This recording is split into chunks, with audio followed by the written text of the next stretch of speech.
Kana kay ikaw na lang isa, gitabangan ka sa 99 ka buok, nag-explain sa imuha, nagpasabot nga something wrong yun sa imuhang pundok. Something wrong yun sa imuhang doktrina.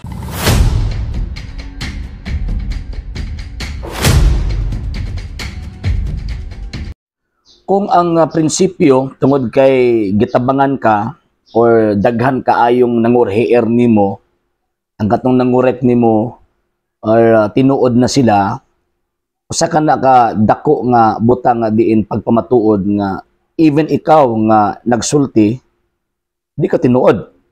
Nanuman kay okay lang untag nagkahiusa mo.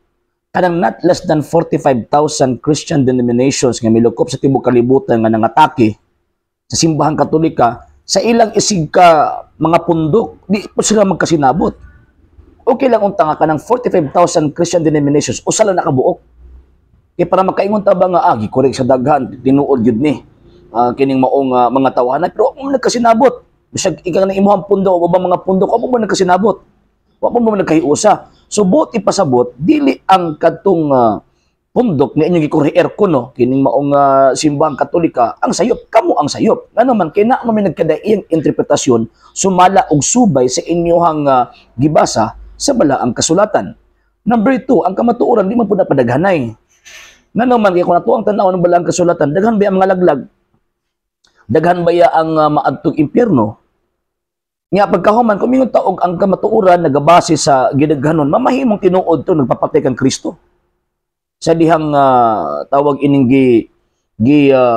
para si Kristo sa humanan, daghang kay mga tao nga nagsinggit nga ilansang siya sa krus. And lastly, bisan paggamay ra o tanawa, di ba? Ang balaang kasulatan nagtug-an.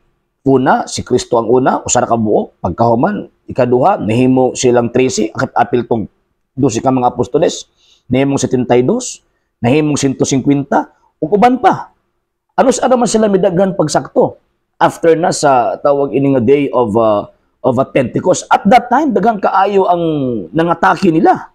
Daghang kaayo ang kuno ng urhier nila, pero nahimo ba silang bakak? Nahimo ba silang problemado sa ilang pagtulunan tungod kay daghang kay nangatake nila concerning sa ilang faith kang Kristo? Matinuod nga Mesiyas o tinuod na Kristo? Wala, nagpabilin silang tinuod bisan paggamay ra sila. Muna ang simbahang Katolika, out of not less than 45,000 Christian sects nga nangatake niya, nagpabilin siyang tinuod. Nga naman, una, wala may ilang simbahan nga makita nato nga ang iyang kasaysayan matrace, masubay, gikan sa 1st century hangtod karon gawas lamang sa Iglesia Katolika Apostolika Romana. Number 2, wala po'y laing gitawag og iglesia nga diin nakahimo sa pagdeklara nga ang maong libro nga tawagong Biblia pulong na sa Dios ug bisan gani kamo nakabenepisyo mo ana.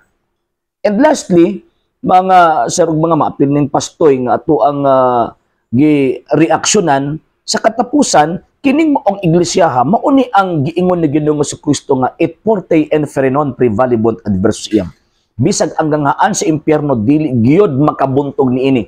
From the time of the apostles until now, wa kini mabungkag ng simbahan nakit. Tama og tinuod ang giingon ni Ginoong Jesucristo nga ako magauban kaninyo kanunay hangtod sa katapusan sa kalibutan. So buti pasabot ang simbahan ni Kristo from the 1st century AD until now existido. So kamo ang botbot, kamo ang bakak. Bisag daghan mo nangatake sa simbahang Katolika pero di gyud na mahitabo nga maguba ninyong simbahang Katoliko. Ngano man kay naay saad si Kristo, bisan ang ganghaan sa impyerno di gyud makabuntog niini. Mga mate na lang mo kining mong simbahan na magpabilin.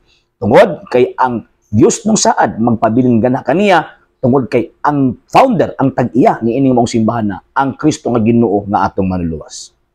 Sa hindi pa po nakapag-follow sa mga pages po natin, i-follow nyo po yung mga pages po natin. RJ Horolanciano II TV Apolia Punto Argumento page, Kuya Apologist TV page, and RJ's Vlog 2022. And pwede rin po kayo mag-send po dyan ng Facebook stars. And also, sa ating po mga channels, sa hindi po nakapag-subscribe, i-subscribe po ninyo yung mga channels natin. Dalay Catholic, Apologist International Official, RJ Sano II TV, Kuya Apologist TV, and Barrio Kawayan Religious Forum. And pwede rin po kayo mag-send po dyan ng super sticker, super chats, and super thanks. And maraming salamat po sa mga kapatid ko mga Katoliko na ulis pong tumutulong sa programa po natin Maraming salamat po. Nang dahil po sa tulong at suporta po ninyo, ang programa po ito, until now, andito pa rin po sa social media. And until now din po, nangangailangan pa rin po tayo sa tulong at suporta po ninyo dahil wala po kami magagawa rito mga sir, mga ma'am, kung wala po yung tulong at suporta po ninyo. Sa gusto pong tumulong, sa gusto pong sumuporta, pwede po ninyong ipadala ang tulong at suporta po ninyo sa pamamagitan po ng ating mga account numbers dyan po sa atin pong screen. And pwede nyo po kaming i-message sa atin pong page kung via remittance po yung ipadala po ninyo. Maraming salamat po in advance.